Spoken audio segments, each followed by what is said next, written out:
This meeting is being recorded.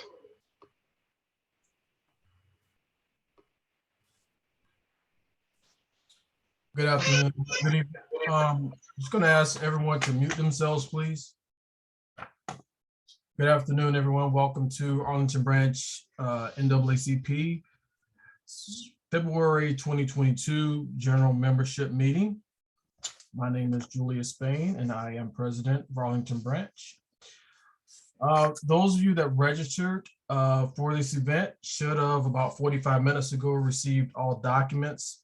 I think that was the agenda, committee reports, budget, all things there and pertaining to today's meeting, at least the hard copy documents, as well as some information about our scholarship program.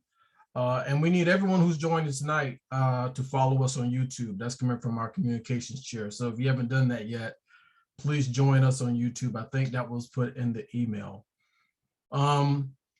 With that being said, we're going to open up with prayer. Please keep Pastor Davis in your prayer, chair of our Religious Affairs Committee. She is under the weather a little bit. So in her absence, the vice chair of our Religious Affairs Committee, Sister Rosa Dunkley, please open us up with prayer. Dear Heavenly Father, we come to say thank you, Father God, for another day. God, we come thanking you, Father God, for the many blessings that you have bestowed upon us, Father. Father, as we prepare to go into this meeting on tonight, Father God, let everything be done decent and in order, God. God, I ask that you would just bless Reverend Davis right now, heal her wherever she needs to be healed. Oh God, I pray for Ukraine, Lord God. I ask, Father God, that you would cover them, Father. In Jesus' name I pray, amen. Amen. Thank you, Sister Dunkley. Really appreciate that. Okay, Madam Secretary, can we go with the roll call of officers? Yes. We have President Spain, who is present. First Vice President Kent Carter. Here. Second Vice President Sharice Kearns. Here.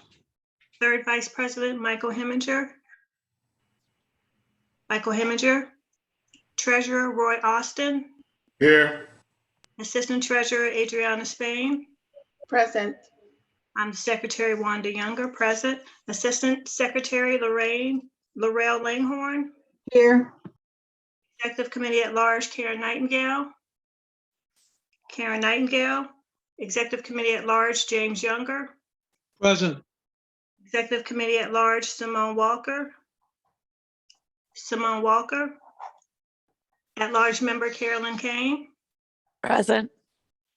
Communications Chair Leah Matterall. Present.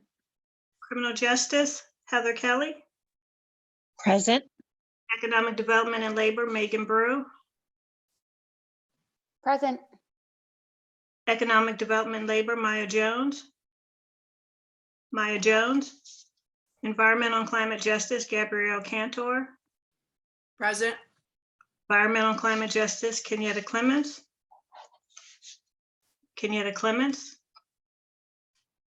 Housing, filling in for Kellen Macbeth, Tim Dempsey.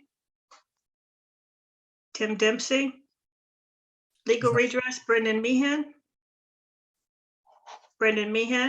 Membership, Keisha Tinsley. Absent. Political Action, Jamie Abrams.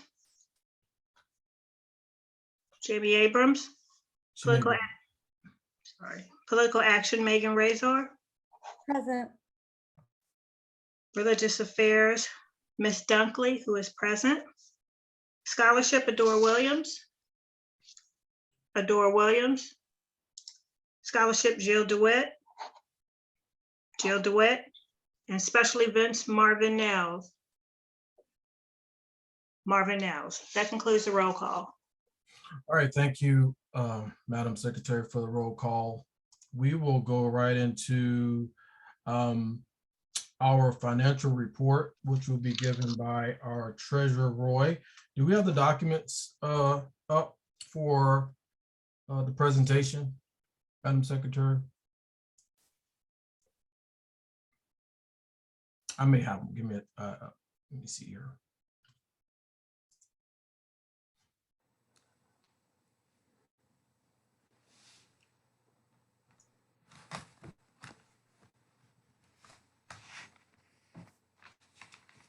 Roy, you can go ahead and start talking. Give me your report. Okay. Good evening, everyone. We are at the point now where we've gone through the year and we want to take a look at how we did financially. Roy, first thing is to get the financial report for January. Okay, do you have that up? We're coming there just a second. You should have your copy, so sure, here we go. Go ahead. Okay. For January 2022, beginning balance was $181,841.39. Ending balance $181,841.39. In revenue, we had PayPal donations totaling $135, other deposits $105. So that was an additional $240.75 into the checking account. Expenses, office supplies, $31.78. Shipping. Roy, just give the bottom number. You don't have to go line by line. The total in expenditures was $494.52. The checking account beginning balance was $20,708.17, with deposits of $240, withdrawals $494.52. The ending balance $20,454.40. Okay, thank you, Roy. Your video on, Roy? You went dark. You went dark. What's going on? It should be still on. Don't see you. All right. So I think the next thing we're going to move into is your 2022 budget. Oh, there it is. You have that in front of you, Roy? Okay, can I share screen? We'll get it up. Give it a second. We'll pull it up. Okay. Yeah, we'll pull it up. That didn't turn out too well before. We'll pull this up. Okay. Go ahead, Roy.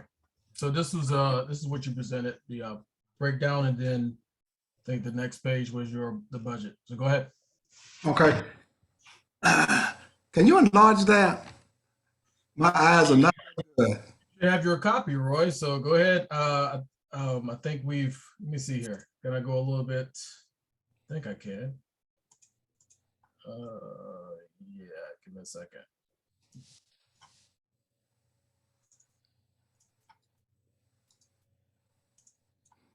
As far as I can go with this, Roy. You have your copy? I do. It's on the computer. I'm afraid that if I let's give it a try. Okay.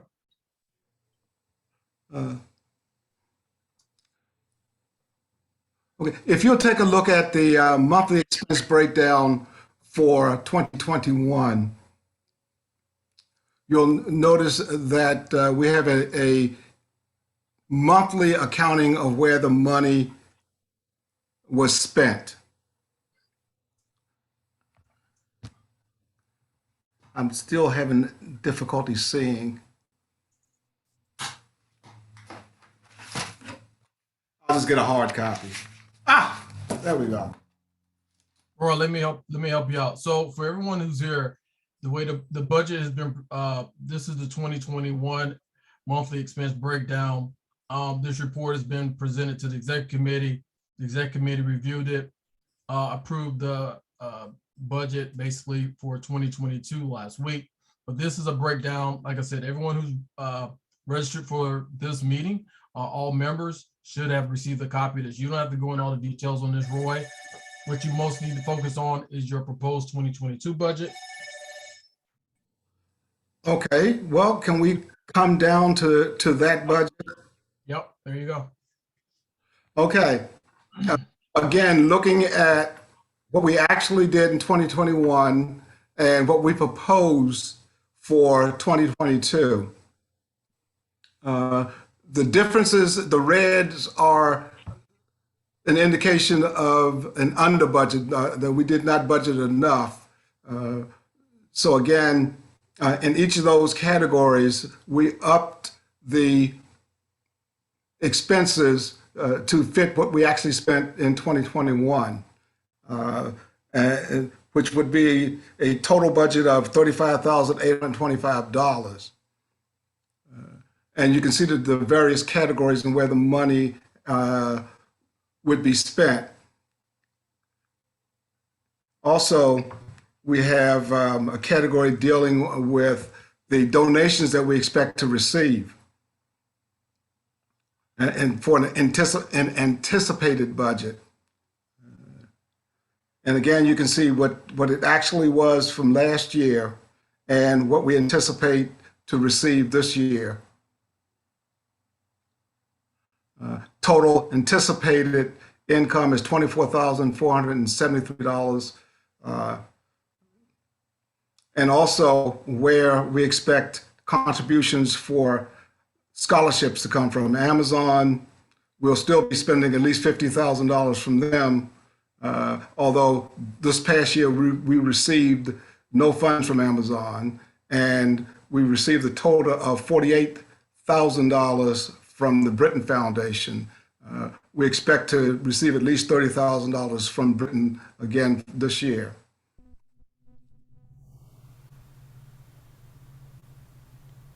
Okay.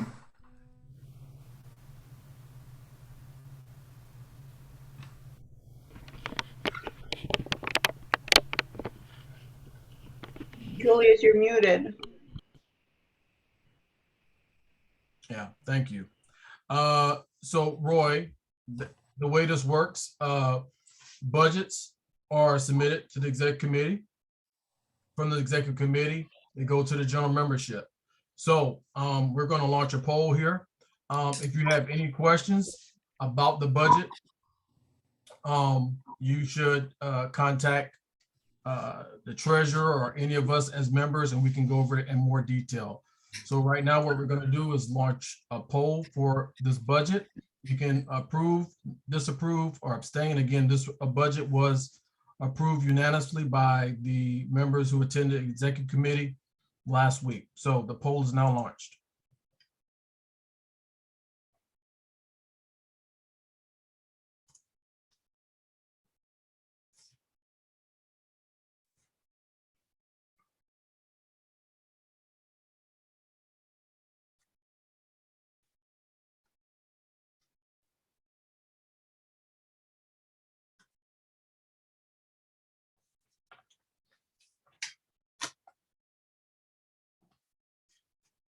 Give it about 20 seconds.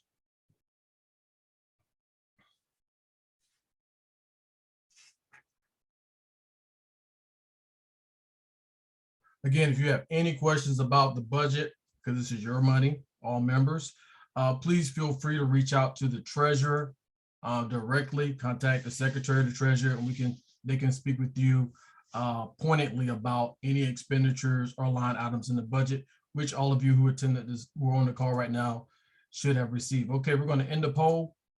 I'm going to share the results. Madam Secretary, can you copy these? These are the results of the budget. Thank you, everyone. Give me a second. So JD, quick question. The difference between what we have budgeted and what we anticipate taking in, there's a difference. So does that mean that we are anticipating a bit of a budget shortfall this year, or what is the explanation for that? Or did I misunderstand it? Let's take that up shortly, because we have Dr. Varghese here. We need to start right now, but I'll be more than happy to address that with you shortly. Okay, thank you for that question. Dr. Varghese, are you about ready? Because we have you on for 7:15. You're muted. I am ready, other than being muted. So just give me a chance to give you a little intro. So As many of you know who are on this call, Dr. Varghese is the Public Health Director for Arlington County. He has been working hard over the past couple of years here in our community, fighting this pandemic called COVID. We asked him to come on tonight to give us a short brief about the past, the present, and what we should be looking forward to here in the future, maybe. And then we're going to open it up for a few questions. Again, we're limited in time, but it's just great that Dr. Varghese has took some time out of his schedule to be with us tonight. So without further ado, Dr. Varghese, the floor is yours. You can share a screen, and then about 7:30, we'll go into questions, okay? Okay. All right. I'm going to try to share my screen in a minute. Let's see, click on that. Let's see.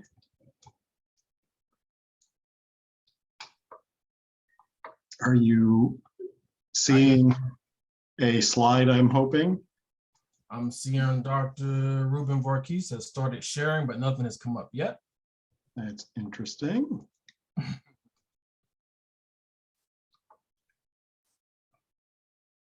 Doesn't look like anything's frozen here. Anything still, I don't know why it's not doing anything. So Does he have permission to share his screen?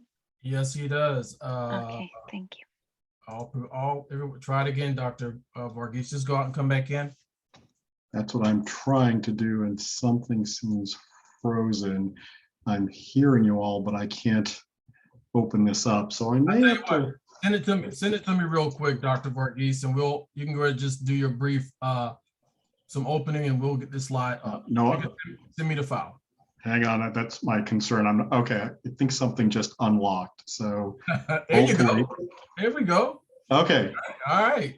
All right. Well, my apologies. First of all, thank you for the opportunity to come talk to you about where we are with COVID as part of your wellness program. Just wanted to first of all say, I mean, it's been a long journey, and regarding COVID-19, it saddens me greatly that we had as many people die of COVID as we did. I would have hoped for much fewer, and that was not the reality we faced. And likewise, I'm sad that we had as many people exposed and infected. We went into COVID with certain disparate conditions, which certainly were not going to get better during COVID, and most likely have worsened for most at risk. And with that, let me get on with the presentation. So in a sense, a situation summary, and I'm presenting data in a sense from last week because I have staff usually provide me with a summary that comes in on Tuesday. So I'm using those slides, but the larger picture hasn't significantly altered. Last week, the Northern Virginia region was at a high COVID-19 community transmission level, but fortunately it's been a significant decline from the January 2022 peak, maybe substantial for the region. We're still waiting for that report for the region. And the reason why I'm talking about it is it's to contrast with the new CDC metrics, but the old ones relied strictly on case count and test positivities because the primary focus was on transmission risk.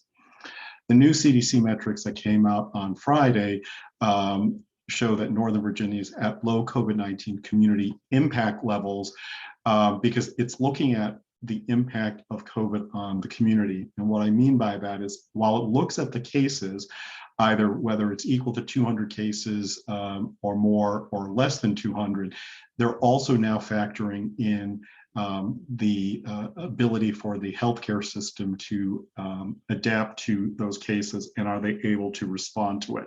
So it's more about the impact on the larger community as opposed to transmission. So they're different metrics. So just want people to be aware that that's come forward. And obviously all of these things are voluntary compliance in the large frame. And the good news overall is vaccination progress as of last week.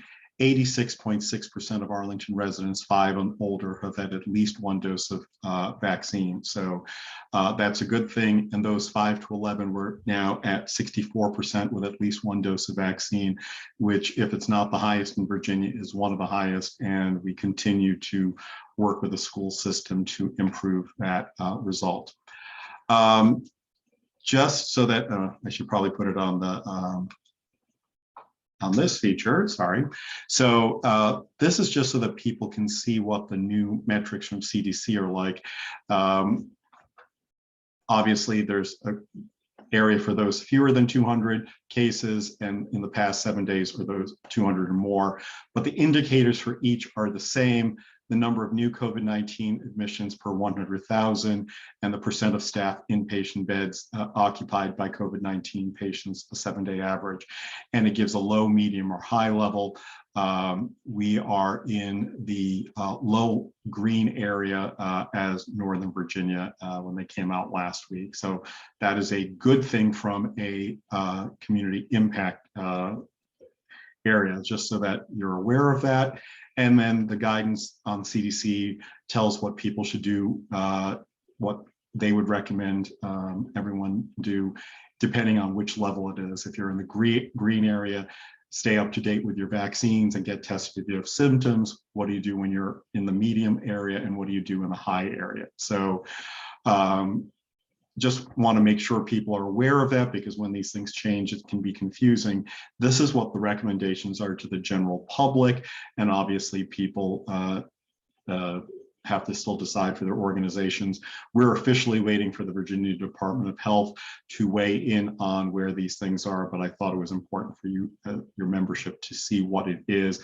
I don't anticipate the Virginia Department of Health doing something different from this, but to cross the T's and dot the I's, want to make sure that we know where things are going with them. So the reason why I just created this slide is just to remind people that you'll be able to use the color coding to then know what steps to take, and you can get it at the CDC website. And eventually this should be on the Arlington website as well. So I know some of you are data driven, and I just wanted to make sure that you can see some of this information. This is the pandemic curve basically for the cases experienced in Arlington that we have a record of since the very beginning. So if you look at the x-axis, this goes back as far as March 2020, just a long time ago, since we're basically in a couple days at March again. So it's a long time. And early on, these peaks, hopefully you're seeing my cursor, both in May and June, and then December and January of 20 and 21, used to be much higher peaks because the scale was different. But when Omicron came recently, when we thought 300 and 700 cases, in a particular day was problematic, when we peaked close to 3,000 or just above 3,900 cases in a particular day, obviously the scale has to change, and so these look like blips, but they weren't blips. And in fact, the early ones, the earliest one was where we experienced the most fatalities. Not that more haven't occurred, but that was where the bulk of them started for this period. And the one good thing is that we have experienced significant decline in the daily cases that we're experiencing, like the rest of Northern Virginia. So those are good signs, and I'm hoping that trend will continue. But just when you look at this, this is just a snapshot of the experience in Arlington. The next few slides are, some of them are images from the website itself. You can go to our website to get summary data, and at least through last Tuesday, we've had a total of just shy of 40,000 cases. Shows the number of people hospitalized, and the fact that in that 2-year time period, we've had 309 people die. As I said, it would have been nice to be 0. Unfortunately, a number of those also occurred in our nursing homes and assisted living facilities. Once a germ like that gets in, it has to fizzle out, and unfortunately in that time frame, people get exposed, and the elderly are most at risk, especially in nursing homes, because they have comorbid conditions. So, but it gives you a general gist of what's going on. This is data by zip code, which is on our website, and it shows that there is no part of Arlington that has not had an experience with COVID. However, that experience is still differential. The areas in darkest orange have the highest case rates in proportion to their population, and then the light orange, then the light blue, and then the dark blue. That's just how Microsoft allows us to color code this. And so you can see both the cases and they're adjusted per 100,000. And on this slide, you see what the average Arlington rate was through last week of 16,652. And 3 zip codes have those highest. And it's really 2, the edges around in 22211 are near the cemetery. And so they qualify for as a zip code. So it doesn't mean that we aren't concerned about it, but some people are surprised that we have a zip code with that few people. So just wanted to have you be aware of that. When you look at the disease impact by age, the disease burden has been highest in those 39 and under, but the deaths have disproportionately impacted our older adults, especially residents 80 and older. This fits with the demographics that we've learned about COVID throughout the nation and the globe.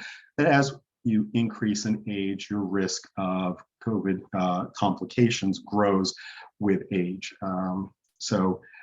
Fortunately, to this point, we have not had anyone die under the age of 40, but that risk is still technically there as you go up in scale. I just wanted to make sure you were aware of that.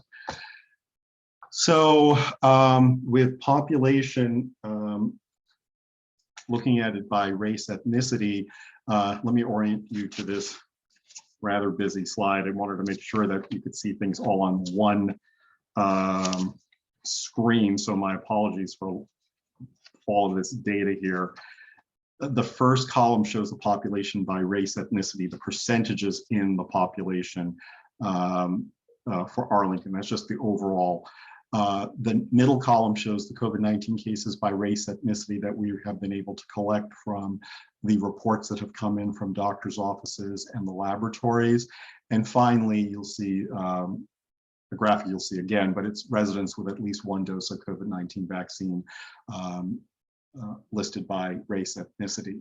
So the details on the slide reflect our general approach. We will usually put the worst and best case scenario on the slide. It doesn't mean there's not other things on the slide to pay attention to, but I wanted to make sure that you're aware just for data presentation, that's how we typically do it.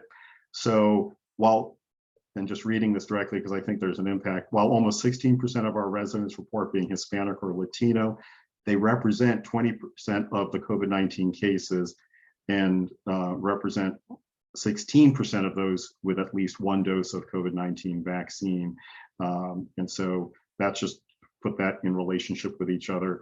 Almost 61% of Arlington residents are non-Hispanic white and represent 39% of the COVID-19 cases and are 51% of those vaccinated through the 21st of February of last week. So it's just to put this things into kind of scope and scale. Our residents who report being Black or African for the census, it's 8.74%, and they represent 9.29% of the cases and are 7.7% of those vaccinated through the 21st, and 9.65% of residents report being Asian, and they represent 7.65% of COVID-19 cases and 12.5% of those vaccinated through the 21st of February. One thing I want to point out is we actually have some degree of better data than we get through the Virginia Department of Health, because on down staff times, we try to call all of the cases to identify the missing data, including their race, ethnicity, but it's not an easy thing to do. Not everyone is comfortable providing it.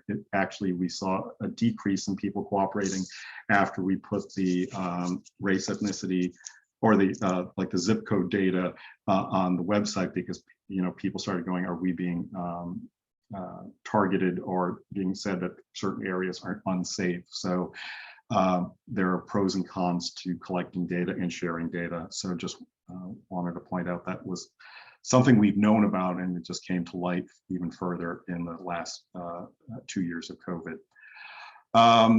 This, I think, is illuminated as well. Sorry for how much data there is, but I think people need to see that I said we had 86.6% of our population vaccinated who are 5 and older. And this shows in graphic detail the various age groups. And overall, other than for those under 11 and those over 85, all groups are at least at 80% or higher, which it's taken a while, especially for the younger set between 25 and 34, but even they have come into the 80% mark. But you know, while ideally I'd like it to be higher, based on national statistics, it was felt that about 16% of the population in the US would not get vaccine for a number of reasons, and I'll get into that on a future slide. But we've actually essentially mimicked that in US data. So it's why I originally at some point said 80% was going to be the goal, and we've gone past it. I don't think realistically we're going to get to 90%. If you can prove me wrong, I'll be happy. And you've seen the same data on the previous slide, so I'm going to skip that. This is the race, ethnicity, and vaccine data that I had staff put all on one slide as well. So the reason why this is important about vaccine uptake barriers, the behaviors involved, is I think this is going to get to some of the wellness and future things we have to talk about as well. The specific data is less important than, it's a way to think about public health measures in general. They're going to, and other interventions, I think, in society. You're going to have sometimes what we call the enthusiasts. Some people may call that the early adopters, those who are already vaccinated or definitely plan to get vaccinated. They're the hesitant, which within that, they're likely to be, they're unsure but possibly persuadable. They often watch and see how things go with other people, and then they'll get it. Some are cost anxious, and those things can be barriers like time or money, impediments to vaccine. And those who are system distrusters. They're not necessarily anti-vaccine, but they're distrustful of medical or government establishment. And so that's another thing that is common in many populations. And then there are people who are skeptical of COVID and others who are skeptical of other things. They are distrustful of medical or governmental establishment and vaccine. And so I think the thing that I would say is common among all of this is it's trust or the lack of trust. And those are going to be things that we've been talking about in emergency management, including public health, for decades. And it's still going to be an issue for this community and others. And there are two reasons why we don't trust people. First, we don't know them, and second, we know them. So this is definitely going into both what we entered pandemic with, what we've had during, and what's going to continue, at least from COVID. But it's also a way to think about things going forward with any health risk factors. In public health, we think in terms of risk factors or what you're exposed to. And some of those risk factors are protective risk factors. But in COVID, those who have less risk or less impact from exposures are those, for example, who had the ability to stay home exclusively. Those who are also vaccinated and boosted, that of course came later. There are those with average risk or impact of exposure.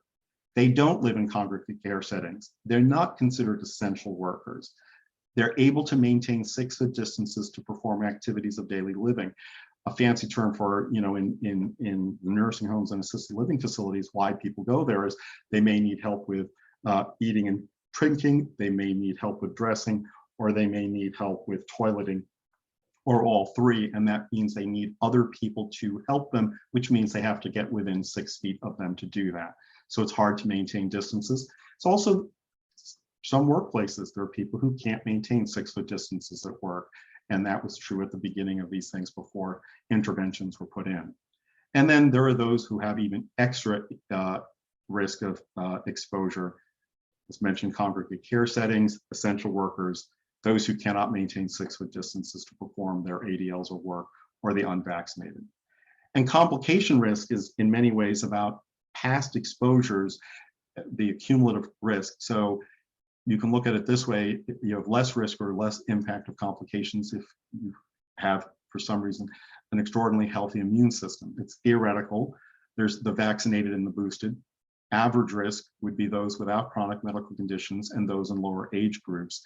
And increased risk or the impact of complications those with chronic medical conditions, increasing age, those with both chronic medical conditions and increasing age, and the unvaccinated. The purpose in my reviewing this is not to review the specifics of COVID, but this can be looked at how you can look at risks for anyone, for most any health related activity. There are those who are going to have certain exposure risks or less, and there are those with certain complication risks and not. And if you don't want to react to these things, you need a long range plan, and that's usually societal. How do you reduce this so that it's not differential in risk? And those are public policy questions. We tell people what the risk factors are, but it is going to be, what's the public policy? Is there a way or political will to work on this collectively? So what's next for our community short-term things that I think are of interest to people? So I think people know the FDA postponed review of the data for vaccines for children under 5 until Pfizer shares its 3rd dose data. And Pfizer now anticipates presenting that information by April. Let's hope that that is the last delay. But obviously, for vaccine trust especially, and given how precious children are in that sense, the normal process has always been that young children are the last ones tested because they want to make sure that they're not at risk from the vaccines themselves. That's been a historic way that vaccine has been studied in the US and across the globe. Continued recommendations, we're going to get for additional doses if immunocompromised or boosters are waning immunity. That could still be forthcoming. Not saying that it's likely, but just those are things we always pay attention to. I suspect we'll hear more about ongoing results of studies on the effectiveness of current vaccines and treatments against Omicron, and I'm hoping that this is the last variant. But I have to remind people, additional COVID variants are still possible until the majority of the world is vaccinated. I don't think that's going to be at least till the end of 2022. Right now, according to public available data, close to 63% of the world has at least 1 dose of vaccine. And so I'm going to continue to remind people that using layered strategies or the Swiss cheese model, as you and your loved ones need, to reduce risk of continued exposure, as no vaccine or other strategies 100%. You may have seen this slide that we've modified, just reminds people of the various ways that you can protect yourself, and you will each individually decide how many of those layers to put together, because that is what we've advised the public to do. So that is another strategy to keep in mind. A longer term for the community, assuming there are no further variants, as different nations kind of think about what endemicity is, and in a sense is, for me, the definition colloquially is, basically what's kind of the normal that doesn't lead to too many outbreaks, but there's still some of that risk and so on. It becomes the new baseline. That can still change over time, but whenever we reach that, we will as a nation, I know at least in public health, be moving towards COVID-19 follow-up to being something similar to seasonal flu, where we look at outbreaks in especially certain settings like the assisted living and nursing home environments.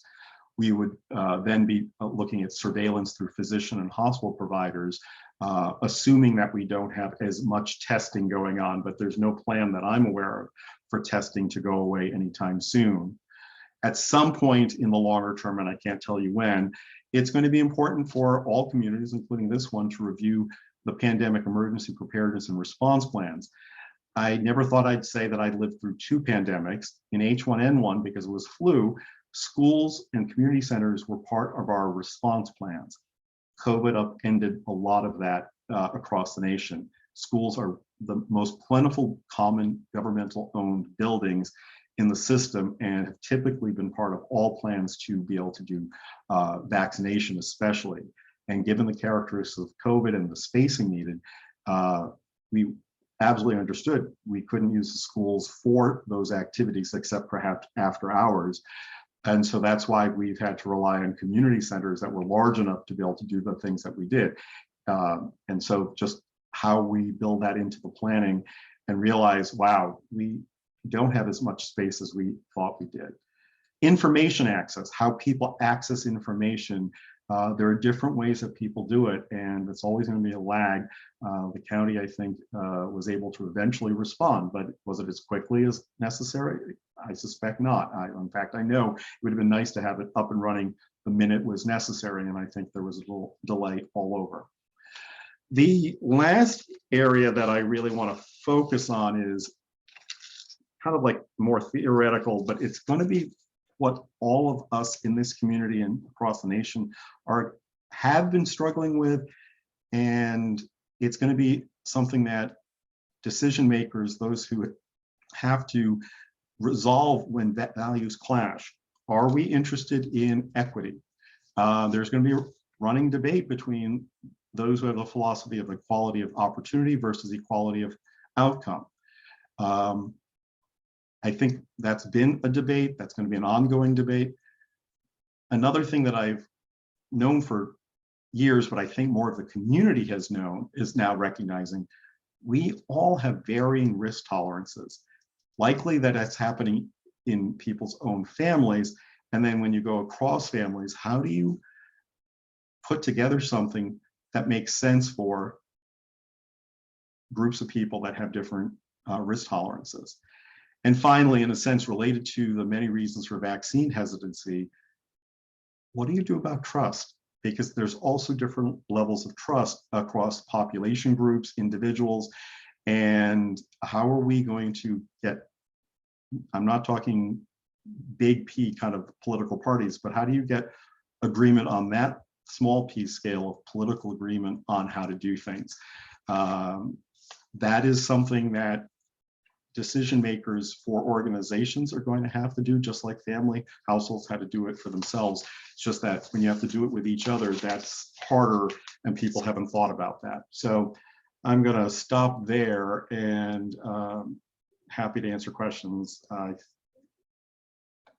right, can you stop sharing your, there you go, you did that. So a lot there, you kind of, you shared some good information. Can we get those slides so Yes, we can share we'll with individuals? Yes.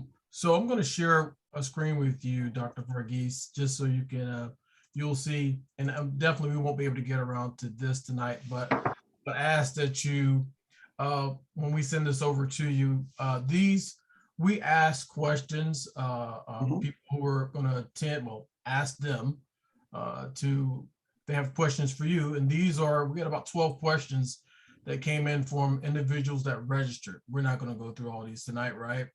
But we'll send these over to you. And we will ask if you can just reply back to us here at the NAACP. And what we'll do, like we've done in the past, we will share your reply with everyone on tonight's call. All right.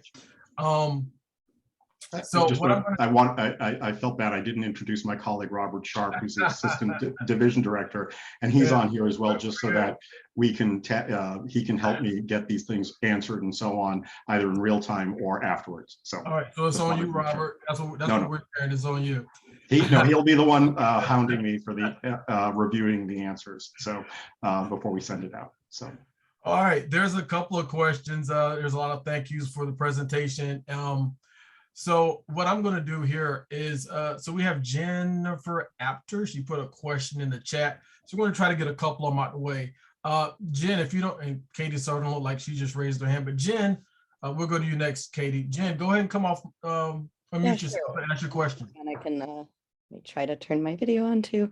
Yeah, what I put in the chat was actually just a comment, but I do have some questions too. And I guess the biggest one is kind of to your point about where we go from here. I mean, I'm a little bit concerned. I don't know, you didn't, and maybe you don't say your personal opinion on it. I'm a little bit concerned about a perfect storm with people kind of with for various reasons, mass usage probably declining, particularly in our schools, testing somewhat declining too. At least I'm pretty focused on the schools. I have a daughter who's in that 5 to 11-year-old group. So that's an area that seems like it's about to change. And I'm also hearing that there might be waning immunity from the boosters and from the shots. So I'm kind of wondering, in terms of where we go from here, what the best ways to protect, particularly the communities that this group would be most interested in, since you shared some data and,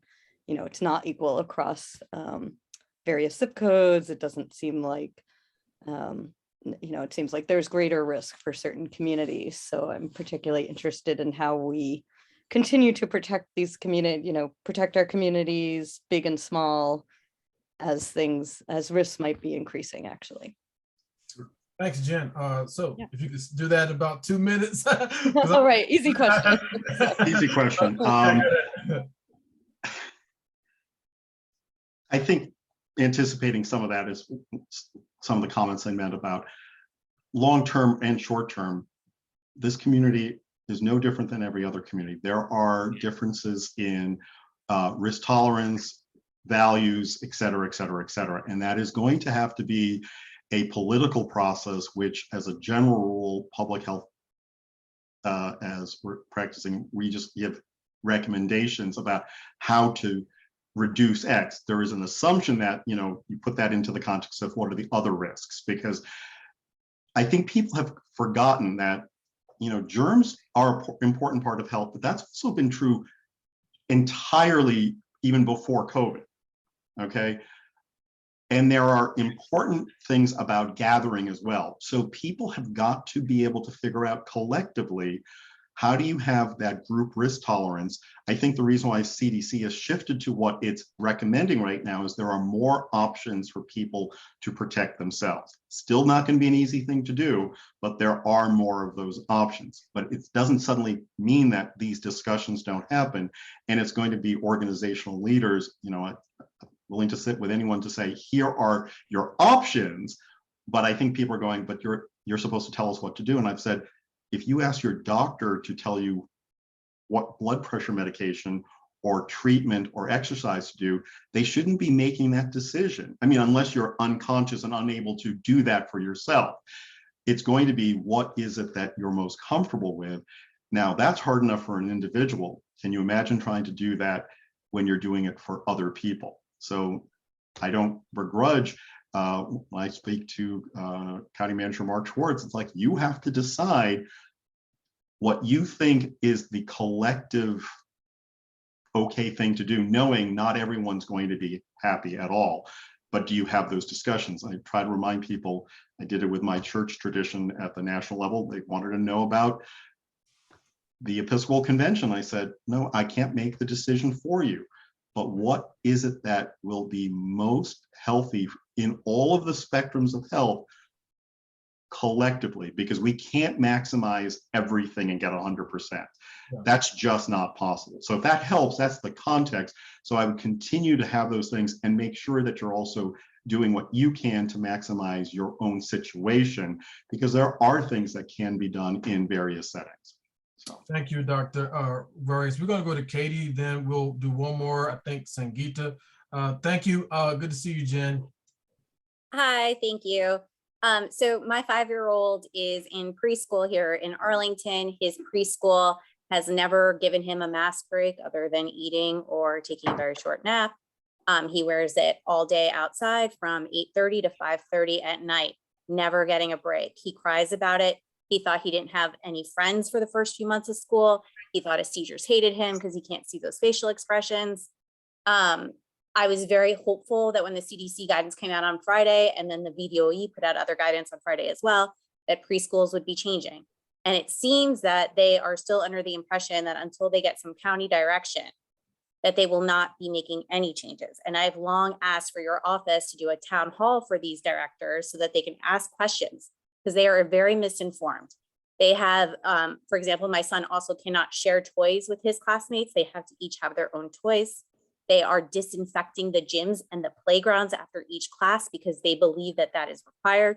There's just a lot of misinformed childcare providers out there. And I want to know what your office is going to do to help fix that. Thank you, Katie. Dr. Varghese, and then we'll have one more after this. The staff routinely engage with each of these institutions. They are actually tell them, I think, the things you've just described, but they also have other concerns as well. We do work with childcare licensing. We are trying to set something up, but they are the ones that are the official people who set it up. And so, but we have said we are willing to do it, and we wanted to see what was coming down the pike. So we've been told by childcare licensing they're going to set something up so we can have another meeting, because they did one last year. We're going to do it again to see if that collective thing will work.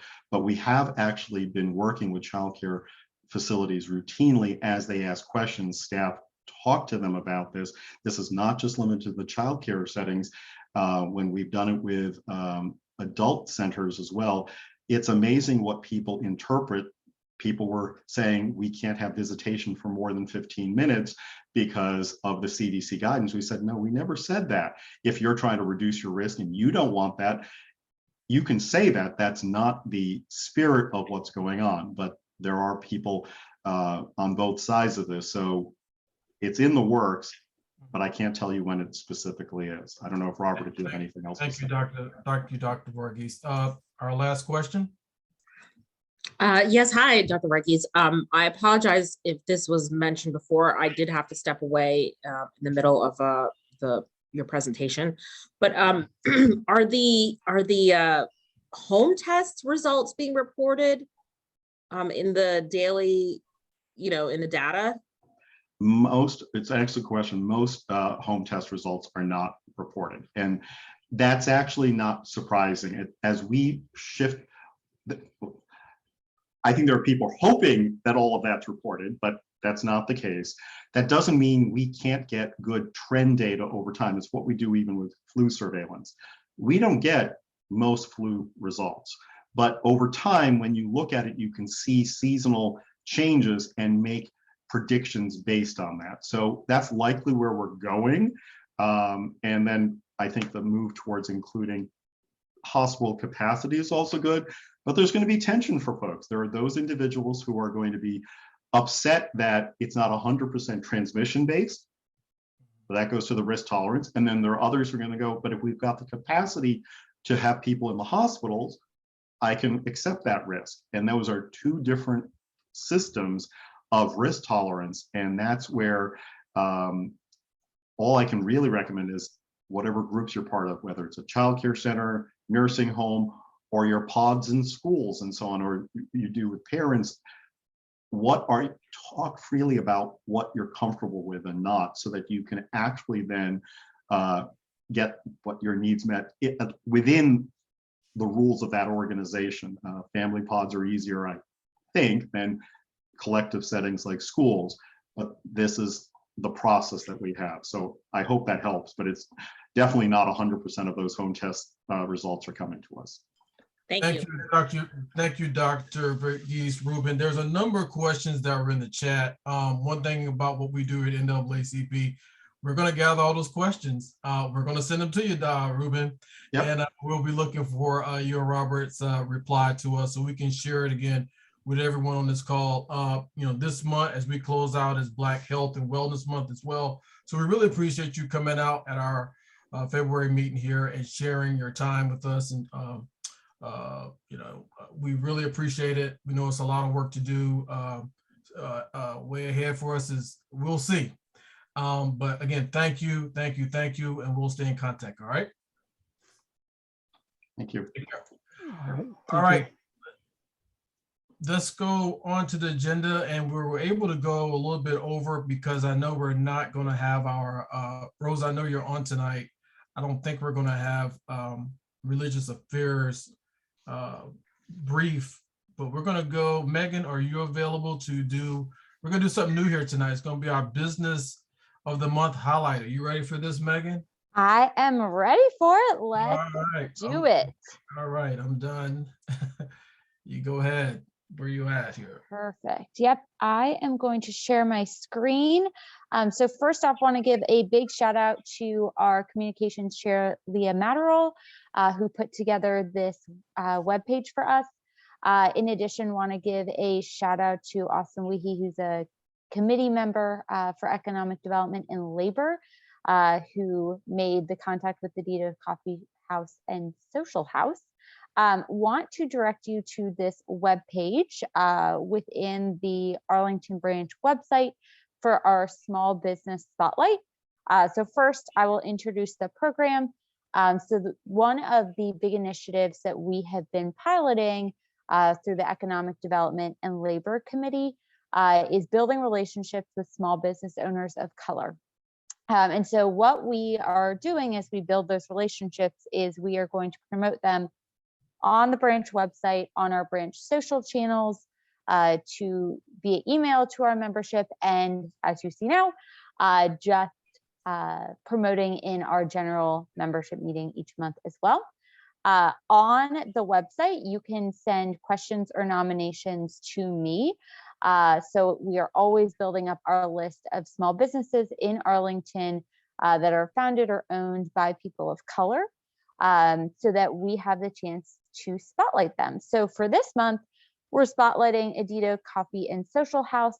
So this is on Walter Reed Drive in Columbia Pike.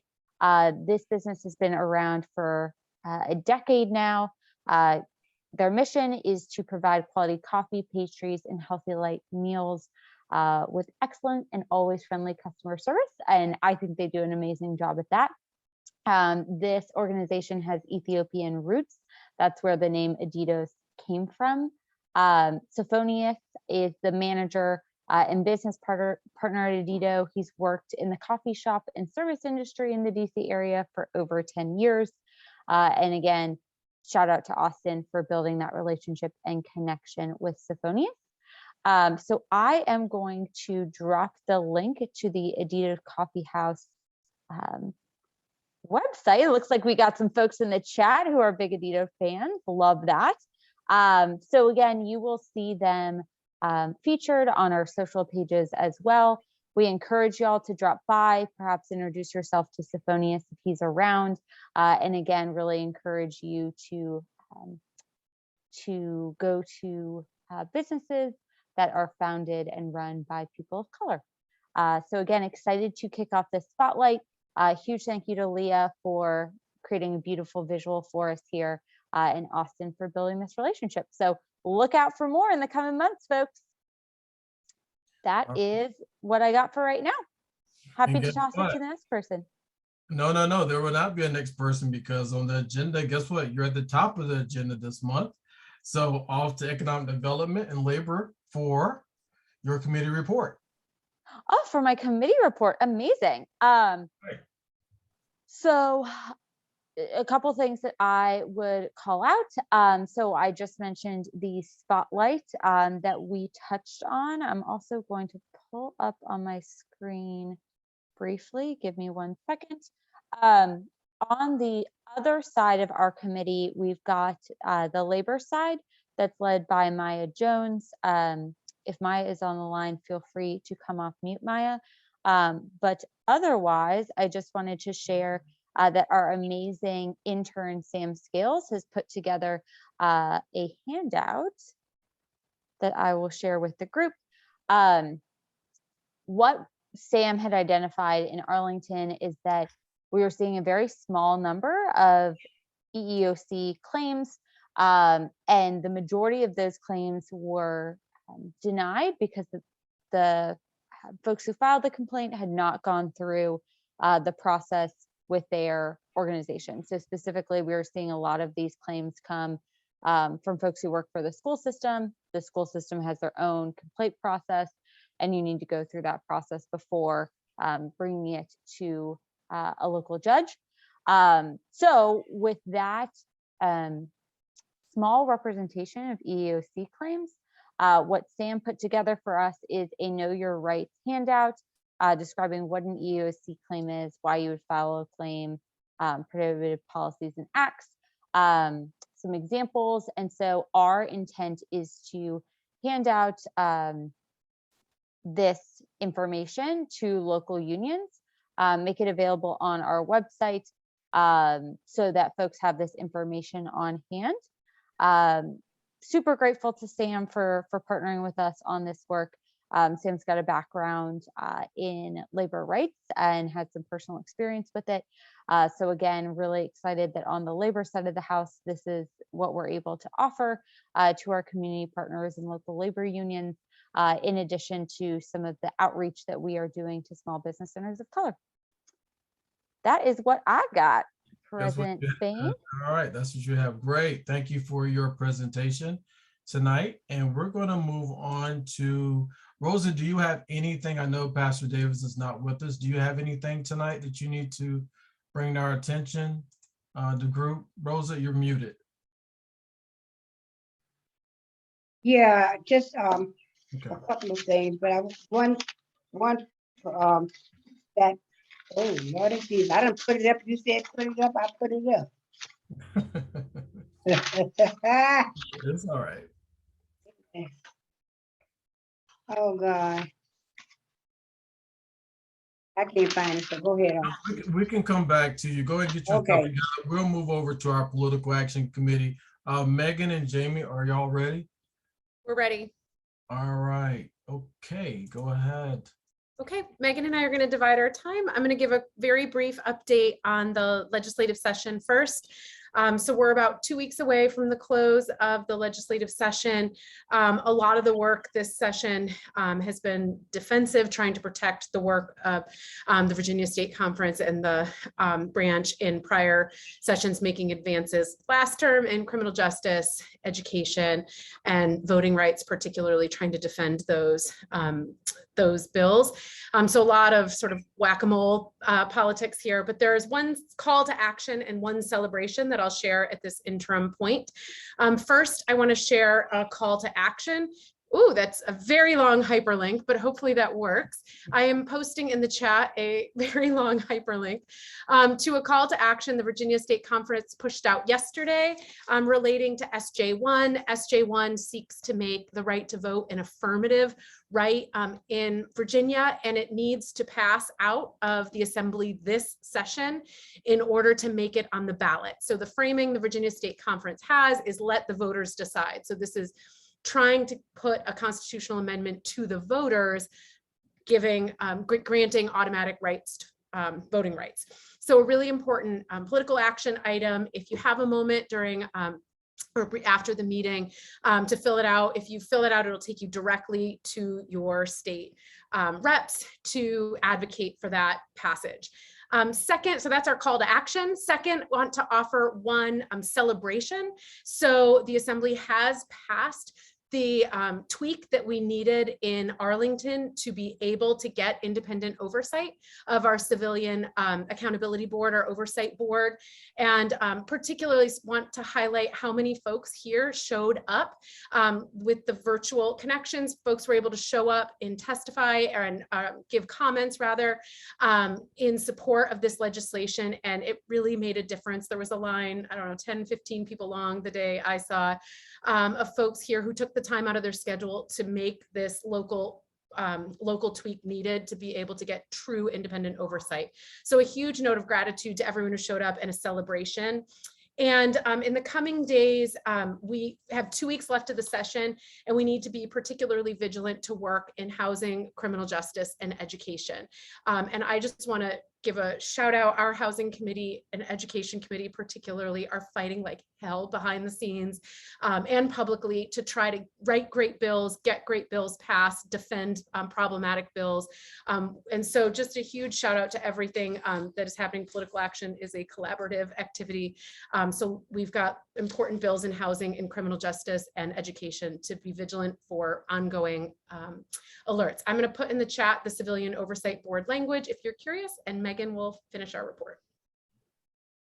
All right, thanks for that, Jamie. Mine is way less exciting, but the other thing that we've been focusing on these first 2 months of the new year are identifying our 6 priority projects for 2022, and we're kicking off subcommittees within the Political Action Committee.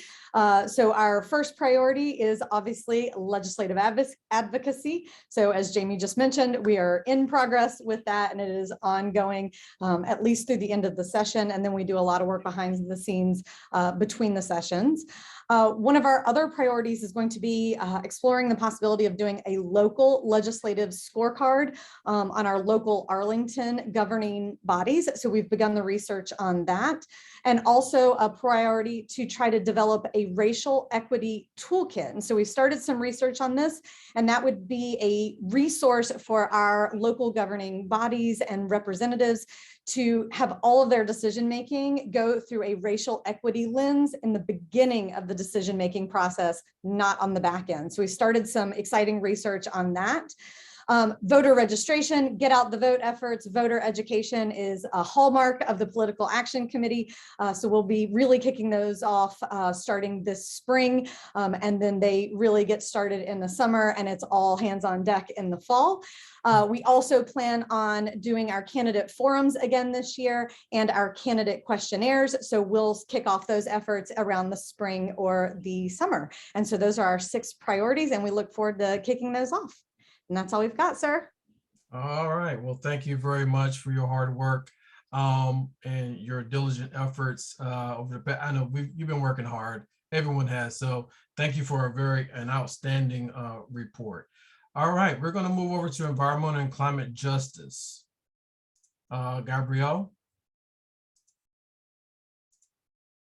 Cantor? Hey there. Wake up, Gabrielle. Where you at? Okay. Good. I'm not eating my dinner anymore, so we're good. Hey, everybody. It's nice to see everybody. The Environment and Climate Justice Committee met at the beginning of the month. We're actually going to be having our next meeting next weekend on Sunday at 6:30. Just as a preview, we're planning to have the Virginia Department of Environmental Quality has a new environmental justice, some representatives for the various regions of Virginia. So she's going to come to talk to us about how the Virginia DEQ affects environmental justice. So that'll be very interesting. So anyone who is an active member is welcome to join.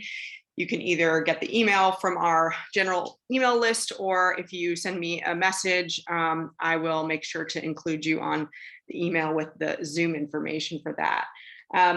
But what we talked about in our last presentation was the Arlington Tree Canopy Fund is doing a tree canopy fund equity project, which we have sort of been partially involved with because Eco Action Arlington had a volunteer pilot program where we went out and physically knocked on doors to try and do outreach to get trees planted in some of these neighborhoods that have low canopy, tree canopy, as well as our communities of color. So this program they're raising some money to try to implement this program on a slightly larger scale, and also hire an admin and things of that nature. So we heard about that, which was all good news. Keeping our eye on that, obviously, as it continues in its process. We talked a little bit about the Virginia Grassroots Coalition has a tool for specific environmental bills that we are interested in. And so for the next legislature, we'll be working with them probably a little more closely.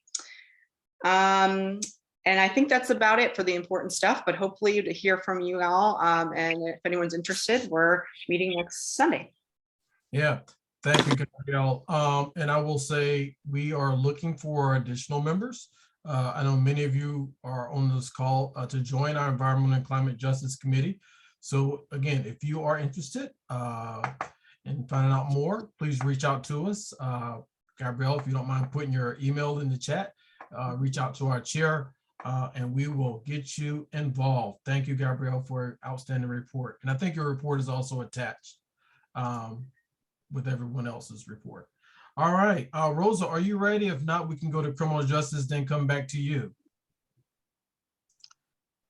I just have 2 items. Okay. The Religious Affair Committee is setting up a virtual voters registration drive at local churches and faith communities from April to June. And also, we are welcoming new members to join us for our March meeting, March the 8th, from 5:30 to 6:30 p.m. on Zoom. I'll keep the rest for later. Well, thank you, Sister Dunkley. Don't go anywhere. I'm going to give, Sister Dunkley and I have been working in this branch for how many years? Over a decade? Oh, Lord. You would ask. No, we thank you many years. We Many thank you years. for sticking with us and all the hard work you're doing with our Religious Affairs Committee and that level of outreach. Speaking of religious affairs, we since our last meeting, we had an opportunity, I along with a few members of the branch, Michael Heminger, Rosa was there, our Pastor Davis, and Kathleen McSweeney. We visited virtually Mount Olivet United Methodist Church and gave a presentation about some of the things we do, and we're so thankful for them welcoming us. In fact, Mount Olivet gave a donation, just came in last week, to this branch, to this branch for the uplifting of what we do. So really appreciate, we're building those relationships, and thank you, Sister Dunkley, for what you and Reverend Dr. Davis have been doing and will continue to do. All right. Thank you. You're welcome. All right, criminal justice. Heather, are you ready? I am. Good evening. We had we've got more going on with the Criminal Justice Committee than we anticipated even just a month ago. At our January meeting, our committee meeting, we planned on a kind of a quiet start to the year. And then on the 1st of February, there was yet another tragic death in custody at the Arlington County Jail of a 41-year-old Black man who was being held on a charge of trespassing and had been in custody for, I believe, a little more than 2 weeks, awaiting his first appearance in court, and really has once again shaken our community to the core. We are very actively pursuing avenues of seeking answers, investigation, and accountability for what is becoming increasingly apparent is a pattern of things going, some things going very drastically wrong for Black and brown men, in particular in our county facility, our county detention facility. We are working as a committee and the executive committee very diligently on trying to find ways to try to explore finding accountability here, and looking in multiple different directions. One of the things that we did late last year before this most recent in custody death was we spoke with the state AG. This was before the change of administration, and even before the change of administration, did not find that there were very effective avenues to try to explore pattern and practice problems that are pattern and practice policy problems in the jail. And the AG's office suggested perhaps we should contact the Department of Justice. And that is the direction in which we're heading. We are, as a committee and as a branch, going to be asking for review of particularly the most recent several deaths. There have been 3 in less than, I believe it's 15 months. And 7 deaths over the course of the last year. It goes beyond apparently one person, one group of individuals. There's a problem that needs to be explored and changed. Policies need to be changed. And we are going to be working very hard on that in the near future and in the long term to make sure that there will be answers and there will be changes. Thank you. Yeah, one other thing I would dovetail with the Political Action Committee comments about the way that there are a number of folks in this branch in leadership, but members of the branch who have come, who have stepped up, sometimes very early in the morning, to comment on legislation that was pending in the in Richmond that was successfully passed, that we think will help us in the other avenue of accountability that we're pursuing, and that is oversight of allegations of police misconduct. And so we are keeping a close eye on the selection of the Community Oversight Board and the eventual selection of the independent policing auditor. And we'll be working as closely as possible with the county board in developing effective and transparent, not policies, but a memorandum of understanding for how the Community Oversight Board will operate. Great. Thank you, Heather, for that that report. And since we still have a number of folks on the call, I would just say that, you know, given the level of sensitivity, a lot of times in legal redress and criminal justice, there's only so much we can say in forums like this, because again, we too have an ethical responsibility to protect individuals and people that we perhaps come in contact with. But I will say something that I've said going all the way back to, we probably remember the death of Mr. Becton.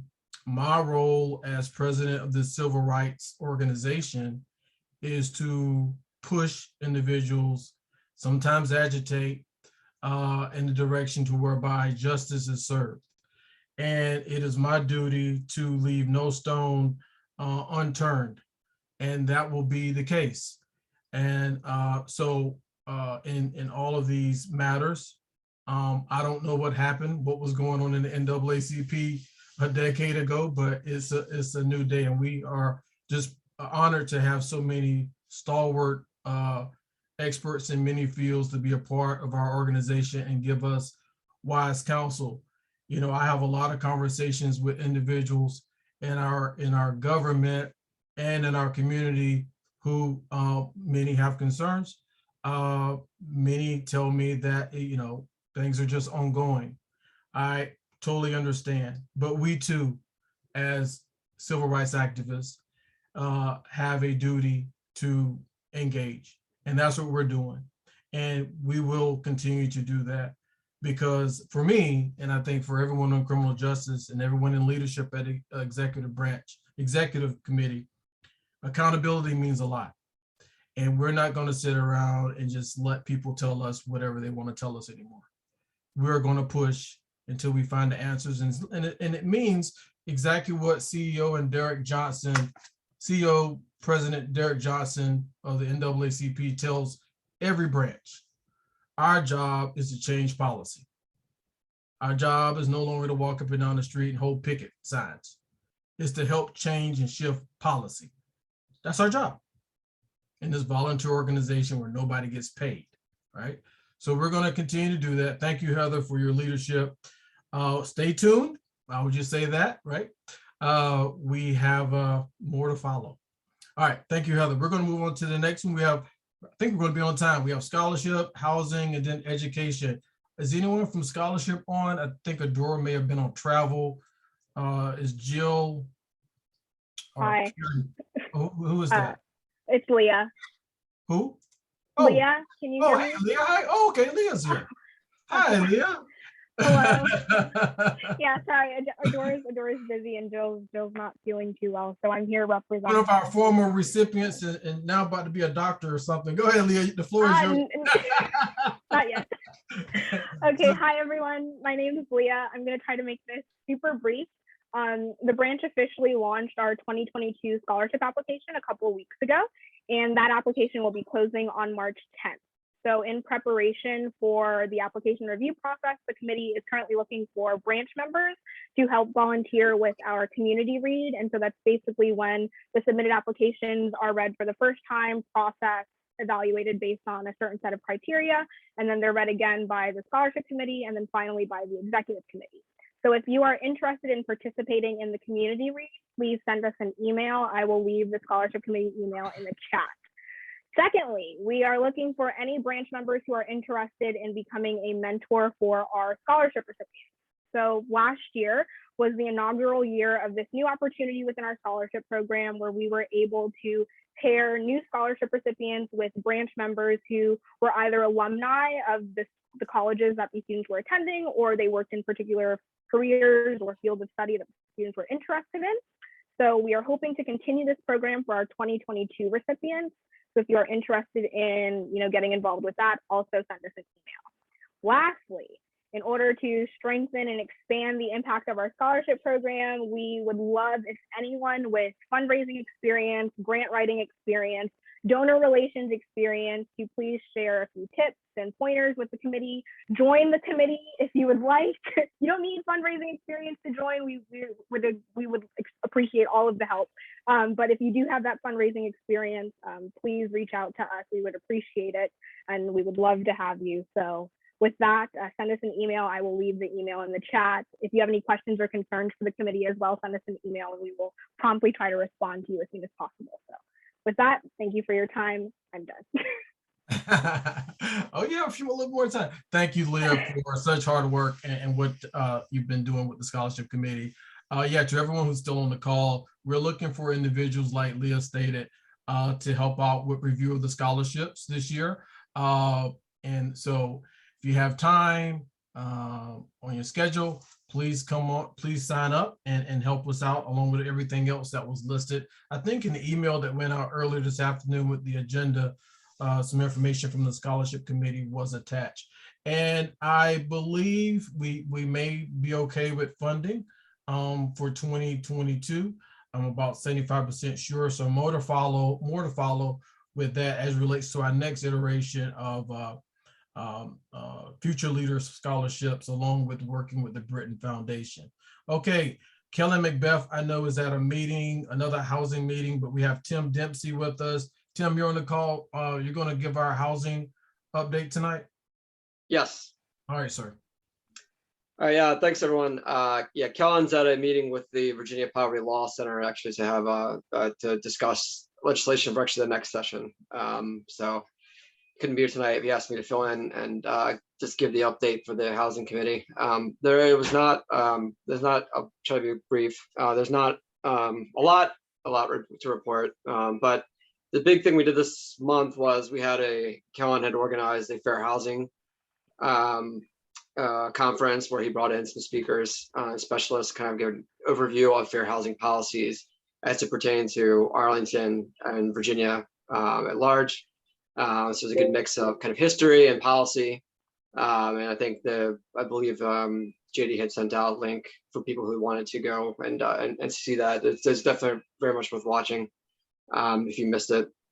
The other thing the branch is working on is a letter to the county board and county manager regarding zoning reform as part of the misdemeanor study that the county is doing right now.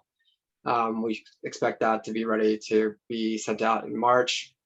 And in terms of state policy legislation, we are about to see a bill that Kellen actually had participated in amongst some others from our branch in initiating through conversations with our local legislators, which is basically the HB, what's the number? HB 802, which looks like it's about to pass the Senate, which would basically would allow localities to take legal action against landlords that are failing to meet or comply with safe and environmentally safe and physically safe housing, which would most certainly help us to avoid situations like we saw at the Serrano and potentially other places in the future this past couple of years. So it's a pretty big victory because that actually originated here in our branch in partnership with the Virginia Poverty Law Center and some of our local legislators here. So, and I think that was all that's worth mentioning at this point. But there's a lot of work being done in general behind the scenes. So. Yeah. Thank you, Tim, and for filling in tonight in Kellen's absence. But I really don't say Kellen's absence because you used to be the chair of this committee not long ago. So you know all the ins and outs of it. Yeah, we've been, that bill 802 is definitely a very significant bill that, you know, kind of Kellen helped craft. I think work with, you know, we had some meetings with Senator Eben early on and a few others. So we're able to get that, you know, across the finish line. That is going to be a significant one. And even going all the way back to the bill with the independent auditor. Let's not forget, you know, it wasn't, you know, we actually had to, you know, work some magic and deal with our legislators here. I mean, our county board here and manager to get that portion changed. But it's a good move. Thank you. Columbia Gardens, you know, we're helping out with that a little bit. There's some families that are being displaced there, but we're working with some other tenant advocates to try to make sure that those tenants have a place and they aren't, again, the impact is not so great. Unfortunately, the way it's set up with the county can't do but so much. So we've been speaking with them. We've also had a meeting with the new team that's coming into the Barcroft. We met with them earlier this week along with the housing department and Vaccination Progress, and that had a really good conversation about the way ahead with that project. So a lot of work going on in housing committee. Thank you, Tim, for your service and appreciate you filling in tonight. All right, sir. Thanks. All right, education committee. Good evening, everybody. I will try to be brief, but as everyone knows and has been witnessing over the past 2 months, there has been a lot of activity on the legislative side concerning education. As we anticipated, there has been a consistent attempt to roll back various policies that have been put into place over the past 8 to 10 years or so. And some of the attempts have been successful. We are very concerned about the direction that the state is going right now for education, but we are fighting the good fight. Our Senate has been able to keep some of the bills from moving forward, but some have gone through with bipartisan support. One in particular that we are trying to get out ahead of and figure out how to mitigate on the ground is that they have now replaced a bunch of misdemeanor mandatory reporting that had been taken out last year was put back in. And what does that mean, mandatory reporting? It means that when a child does something like smart mouths a teacher, or if there's a little push shove that goes on but no one's hurt, those are things that have to be reported up and they require criminal justice involvement. We worked really hard to have those taken out, and we were very happy about that. And we're really disappointed to see those back in play because those disproportionately, overwhelmingly impact Black and Brown students. Another on a good side, I'll try to balance it out. On the good side, there's a piece of literacy legislation that we were following that did pass with bipartisan support. So you know that we have worked very hard to advance structured literacy, and it's a method of teaching that allows children to learn how to read in a very specific manner. And it works very well for dyslexic children, but it also works very well for children who don't have any disability at all. So this piece of legislation is going to solidify that. So that is a great thing. And we are hoping to see our children improving in reading over time, because our reading is some of the worst in the country right now. So we're really looking forward to that. One of the other things that we're doing since this transition to the new administration is, like Jamie mentioned, we're building capacity to monitor legislation. It's very, very fast paced. And we really struggled to keep up with what was going where. And what the new administration did was strategically issued companion pieces of legislation. So it wasn't like this piece was just in the House and then it was going to go through and go to the Senate. There were companion pieces, so you had to monitor on both sides at the same time, and that we don't have the capacity for. But Brian Coleman, who's a new member of the Ed Committee, has come in and created a tracker that we hope to be able to use not just for the remainder of this session, but for subsequent sessions, because this isn't going to stop with this one session. What's going to happen is this administration is going to use this session to learn and refine, and then next session we're going to see this all again until they have established exactly what they'd like to establish here, which is a state where they do not teach inclusive history, where we don't probably mention gay, lesbian, bisexual, transgender, anything, where anything that makes white people uncomfortable doesn't get discussed. And that is what we are fighting against. That is our mandate in the bylaws, and we will continue to build that capacity over time. Our Dyslexic Edge Academy is moving full steam ahead. And if for those of you who don't know, Dyslexic Edge Academy is a partnership that we've entered into with Sliding Doors. It's a tutoring service, and we've started our first small cohort at Drew Elementary. And we are looking forward to that. It's a 2-year pilot.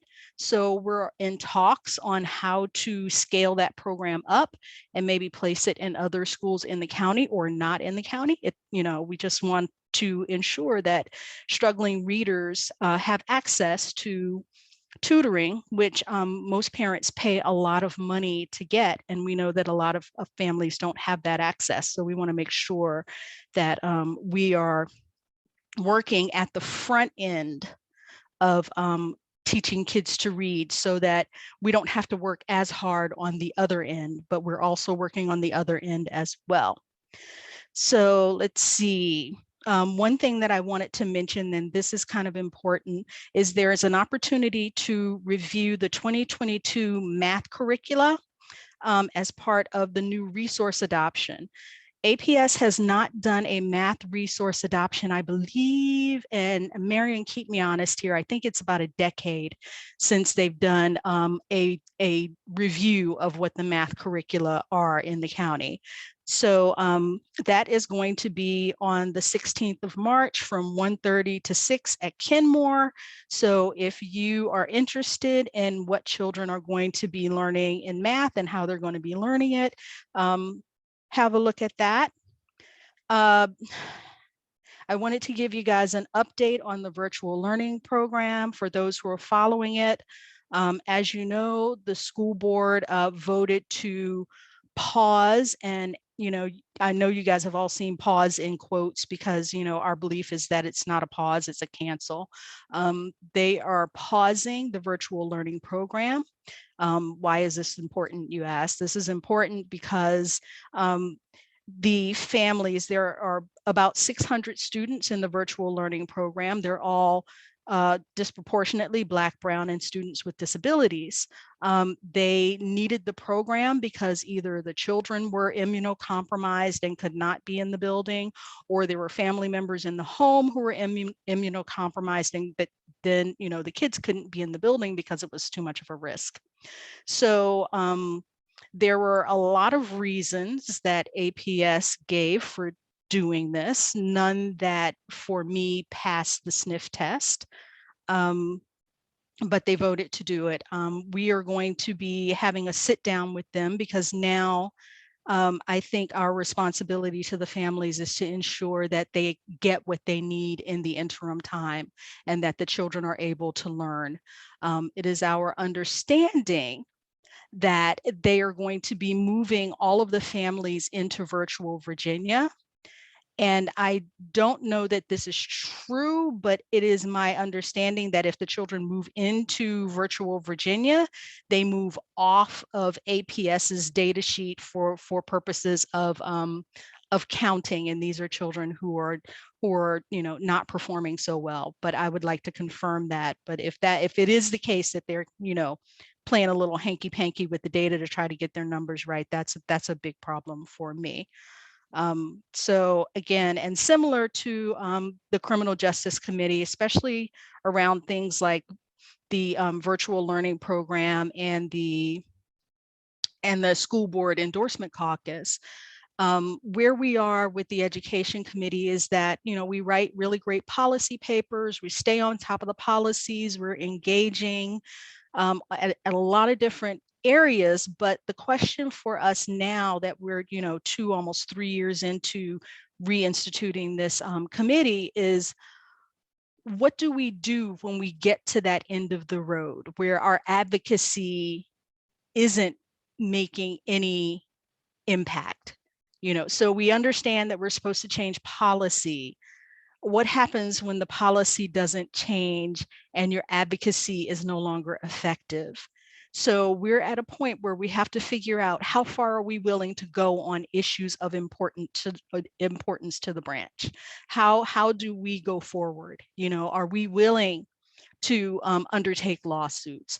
Are we willing to file complaints with the education department? Where do we go from here? So those are conversations that we're entering into because we're finally at that crossroads where we need to really think about what our next steps are. And that is a good thing because that means that we are not allowing ourselves to be co-opted into systems. We're still thinking critically about things and we're still pushing back, even though it very much seems like, things are kind of becoming more and more challenging and more difficult. And everyone has heard that masking is, for all intents and purposes, going away. It's going away on the buses, it's going away in the schools. This presents a unique and challenging situation for particularly members of the Black community. I am not surprised that Reuben Varghese did not say anything about it, because he never says anything about it. But we need to figure out ways to ensure that members of our community can go to school and be safe, because even though Reuben didn't want to say it, we know that there are new variants. There's nothing stopping a new variant. So we know that the next surge is a month, 2 months, 6 months away. And we need to make sure that our community is going to be prepared for what's coming, even if CDC, even if Arlington County is acting as if the world is going on and there's no pandemic. There's still a pandemic, and we have to do our part to take care of our community. We've got some, and I will say this last thing, and then I'm going to release you guys back into the wild. We are planning several programming/educational events. So we are in the process of planning our Know Your Rights program. It's one that we did 2 years ago. It was well received. We've got a pretty significant demand for it now. So we're working on that, and we're hopefully going to be partnering with the Black Attorneys Association here in Arlington to put that on. We are also looking at setting up like a 3-part seminar that talks about racism and the history of structural racism. And we're really looking forward to that as well. So if you have any questions, please feel free to reach out to us on the education email, education@arlingtonnaacp.com. You can reach out to me and Simone by cell. We're happy to have more conversations because, as always, education is something that 5 minutes just doesn't cover. Thanks, everybody. Have a good night.